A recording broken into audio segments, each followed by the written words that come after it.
Welcome back to our channel. Have you ever tried every self-help technique, every relaxation exercise, yet found your anxieties returning as soon as you let your guard down? Have you ever wondered why no matter how many books you read or seminars you attend on stress relief, that knot in your chest refuses to loosen? Today we uncover a startling truth hidden beneath all the tips and tricks. Without genuine mind cultivation, worries simply change shape but never release their grip. You may learn to juggle your thoughts or distract yourself temporarily, but until you dive beneath the surface currents of the mind, anxiety will circle back again and again. Mind cultivation is not a trendy buzzword or a fleeting mindfulness app on your phone. It is an age-old path of training attention, refining perception, and transforming the very habits that generate unrest. Just as a gardener must till and tend the soil before planting seeds, so must we create the conditions in our own awareness for peace to flourish. This journey begins with honest acknowledgement of our inner landscape. We often mistake the symptoms: racing heartbeat, restless sleep, constant planning for the root cause. But these are merely flashes of misaligned energy, the mind's cry for deeper grounding. True cultivation asks us to pause when the heart races, to turn our gaze inward and observe the choreography of thoughts without judgment. Imagine a restless pond, its surface churning with wind-driven ripples. Trying to calm it by blowing on it harder only stirs more turbulence. But if you wait for the wind to subside, the waters gradually clear, revealing the still depths beneath. In the same way, cultivation teaches us to release the restless winds of craving, aversion, and distraction, allowing the natural calm of our own clarity to emerge. One of my earliest lessons in cultivation came during a solitary retreat. On the third day, as I sat cross-legged at dawn, waves of worry about work deadlines, family obligations, my own self-worth washed over me so fiercely that I nearly rose to flee. Instead, a gentle instruction from my teacher surfaced in my mind: meet each thought as if greeting a guest. So I did. I welcomed each anxious impulse with a soft hello, examined its tone, its texture, without pushing it away or chasing after it. To my surprise, the storm lost its charge. The thoughts remained, but my relationship to them shifted from hostile battle to curious companionship. From that moment on, I learned that cultivation is fundamentally relational. It reorients us from being at war with our own minds to becoming allies in the process of transformation. We begin to see that worry is not a foreign invader, but a resident of consciousness seeking attention. By bringing kindness and clarity to that resident, we transform its energy into insight, rather than letting it fuel endless loops of fear. Cultivation unfolds through three intertwined currents. First is the current of attention, and training our focus so that it no longer darts after every passing thought like a moth chasing candlelight.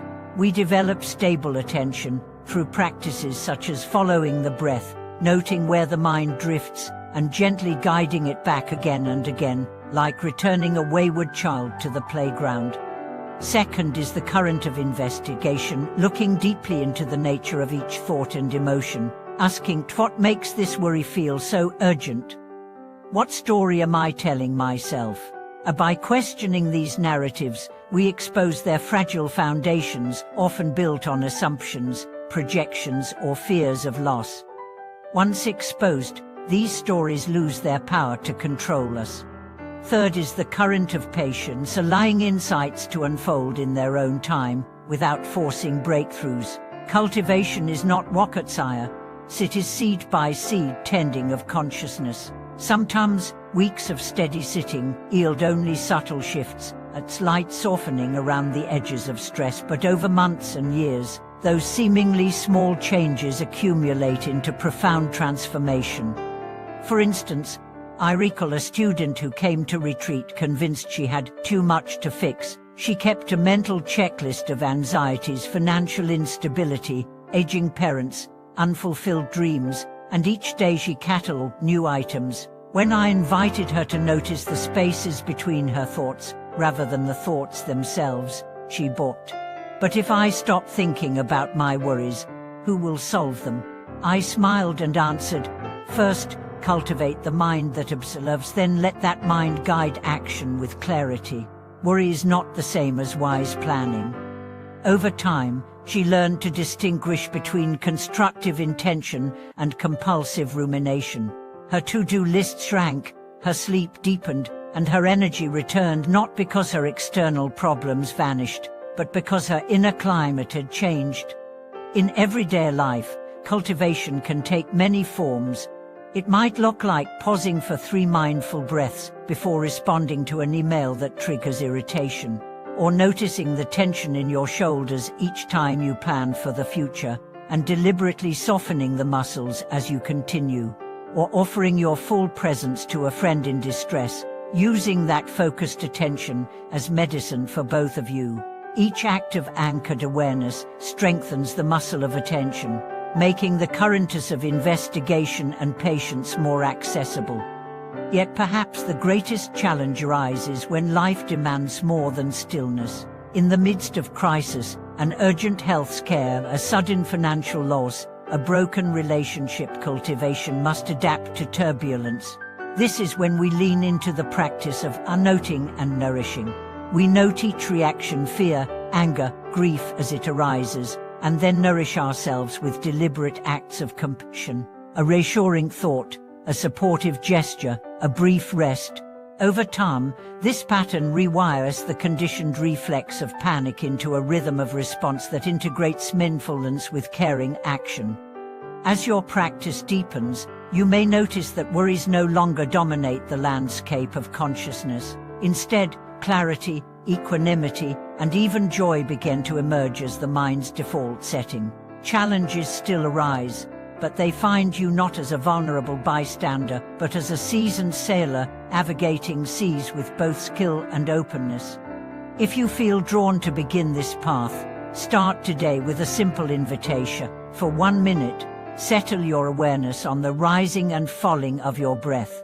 Notice the quality of the air, the subtle sensations at the nostrils, the gentle pause between inhale and exhale. When thoughts intrude, greet them kindly and return to the breath. That single minute is the first brick laid in the foundation of a cultivated mind. May each breath you take become a moment of true arrival, each note of awareness a step toward freedom from worry. Through steady cultivation, may you discover that the peace you've sought has been waiting within you all along. Thank you for watching this video.